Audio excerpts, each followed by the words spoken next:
here. It's my pleasure to be here in Kapihan sa Manila Bay. And when Mauricio invited me, I immediately thought of other personalities whose opinions and whose experiences are very relevant to the topic of today. And they were already introduced later. Mayor Vito Ono will also make a quick presentation on the situation in the Kalayaan Island Group and Eric Lanchica here will be talking about what they're doing in the United States because he's a US-based PhilAm and affiliated with the US Pinoy for Good Governance. Now, I'd like to start my presentation with this.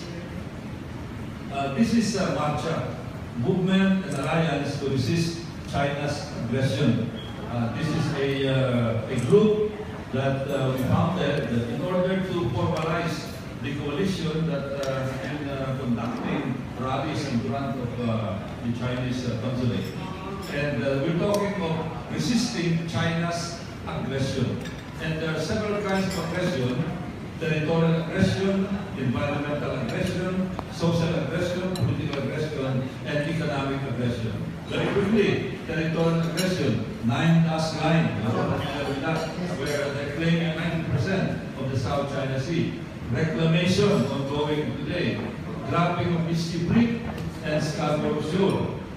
Next is environmental aggression, destruction of coral reefs, harvesting of pawikan, sharks, giant clams, and illegal mining, like black sand, for example, nangyayari yan sa Luzon area.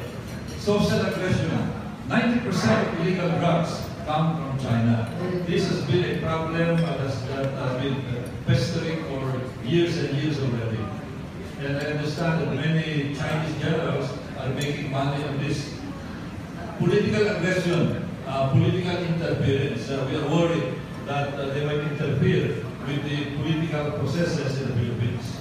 And of course, economic aggression, dumping of cheap, low-quality products. Maraming tao natutuwa daw ang made in China. Pero sabi nila, dahil masira. But what we do not realize is that they're also destroying our local industry. Maraming naghirap, maraming mga negosyo nagsara because of the economic aggression of China. Ito ang Scarborough Shoal, no?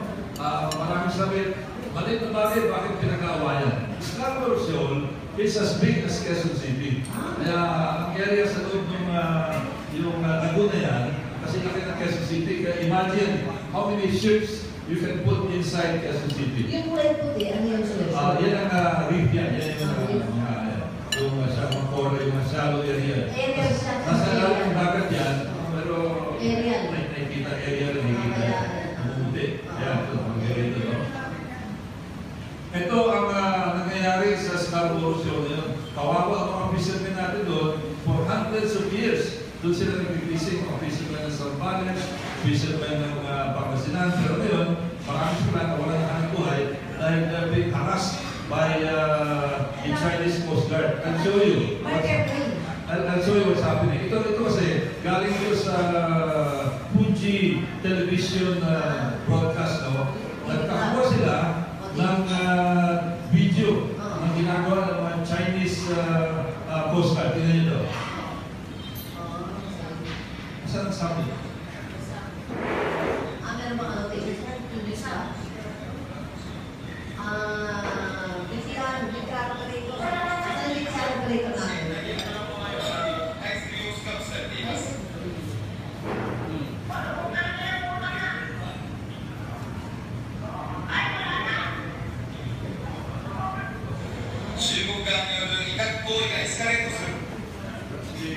Ulitin natin, no? Para makita yung gusto.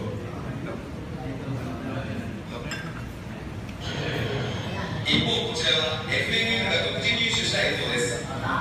南シナ海のスカボロー礁で今年4月、中国当局の船がフィリピンの漁船団に高圧放水を執拗に浴びせ、船体や漁の道具などを破壊する様子が映されています。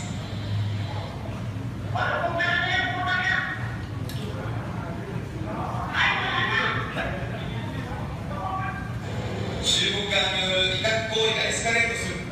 Wala na, lumubog na, sabi niya.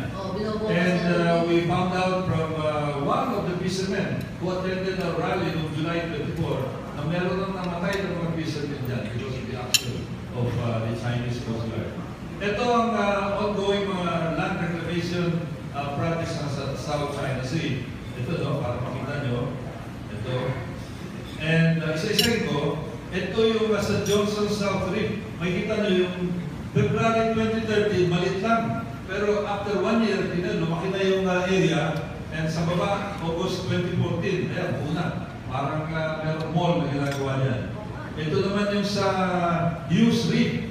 Kita nyo yung una, dito banda, maliit, 2013, after 2 years. Ando na, ang laki na. Pero supporte na. Oo. Ito ang Quantaron Reef.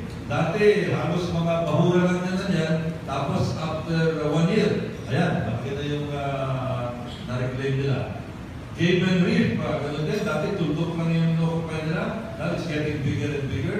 Next, ito, malaki, Pirate Cross Reef. This is where they have the 3,000 meter, 3 kilometer long runway. Noong 2014, halos tuldok lang. But tingnan nyo, March 2015, after a little over 1 year lang, ang laki na ng area na inokupay nila.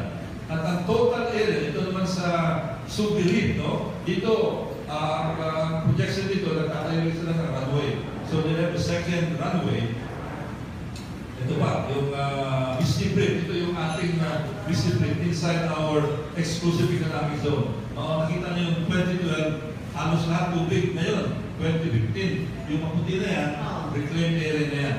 At yung nakalagay doon sa dulo, yung sa baba, yan ang original structure na. Now, the place is much bigger. Ayan, it's expanding. No? At ito, makikita nyo, pag nag-operational na, nakita nyo yung radius na yan. No? Pag nag-operational na yan, yung malagay nila, ng aeroplano, like J-11 for example, yung mga fighter jets nila, o kaya mga bombers nila, a 1 kilometer, a 1,000-mile radius will cover the entire, which they can do, will cover the entire Philippines, almost all